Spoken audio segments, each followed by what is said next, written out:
ரெடியா? இந்த வீடியோ எல்லாம் இன்ஸ்டாகிராமில் பார்த்துட்டு இருப்பீங்கன்னு தெரியும். இது வரைக்கும் 53% தான் ஓட்டு பதிவு முடிஞ்சிருக்கு. வழக்கமாக எல்லாம் காசு வேண்டிய இந்த டிஎம்கேக்கு தான் ஓட்டு போடணும்னு எனக்கு தெரியும். இப்போ இருக்கிற சுச்சுவேஷனில் நம்ம தப்பிக்கணும்னா டிவிகேக்கு ஓட்டு போட்டால் மட்டும்தான் சான்ஸ் இருக்குது.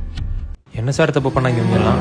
சிவகங்கை மாவட்டம் அஜித்குமார் மட்டும் இல்லை, 24 பேர் இது வரைக்கும் கொண்டிருக்காங்க சார். இவங்க என்னைக்காவது எல்லார் வாழ்க்கையும் சந்தோஷம் வந்துடாதான்னு கனவு காணதை தவிர என்ன சார் பண்ணாங்க? கொலை பண்ணுற அளவுக்கு எங்கேருந்து சார் தைரியம் வந்துச்சு? நம்மளை மனுஷனா பார்க்கல, அவன் காசு கொடுத்து வாங்கின ஓட்டா பார்க்குறேன்.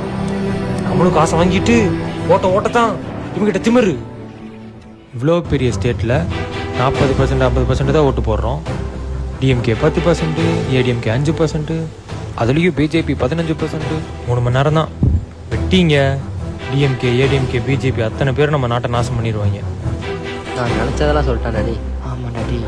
அரை மணி நேரம் க்யூவில் நின்று உன் நாட்டுக்காக உன் விரல் அழுத்தி ஓட்டு போட முடியலன்னா இதாண்டா முதல் திருட, இதாண்டா முதல் குற்றவாளி. சிஎம் சார், நீங்களும் இந்த வீடியோ பார்த்துருப்பேன்னு எனக்கு தெரியும். உங்களை தான் தப்பாக பேசியிருந்தேன்னா சாரி சார்.